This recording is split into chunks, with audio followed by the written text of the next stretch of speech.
الرحیم۔ شب قدر کے نفل نمازیں یا رسول اللہ صلی اللہ علیہ وآلہ وسلم رمضان المبارک میں طاق راتوں میں ان نوافل کو کثرت سے پڑھنا چاہیے۔ ان کی بہت فضیلت ہے۔ نمبر 1، بعد نماز عشاء 7 بار سورۃ القدر پڑھیے۔ فضیلت: ہر مصیبت سے نجات ملے گی، 1000 فرشتے اس کے لیے جنت کی دعائیں کرتے ہیں۔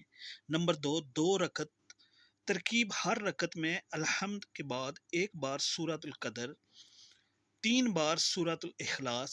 فضیلت: شب قدر کا ثواب حاصل ہوگا، ایک شہر جنت میں دیا جائے جو مشرق سے مغرب تک لمبا ہوگا۔ نمبر 3، 2 رکعت ترکیب: ہر رکعت میں الحمد کے بعد 7 بار سورۃ القدر، 7 بار سورہ اخلاص، سلام کے بعد استغفار اور درود شریف پڑھیے۔ فضیلت: اللہ تعالیٰ اس نماز کی پڑھنے والے کو اور اس کے ماں باپ کو بخش دے گا۔ نمبر 4، 4 رکعت ایک سلام سے ترکیب: ہر رکعت میں الحمد کے بعد 3 بار سورۃ القدر، 7 بار سورہ اخلاص۔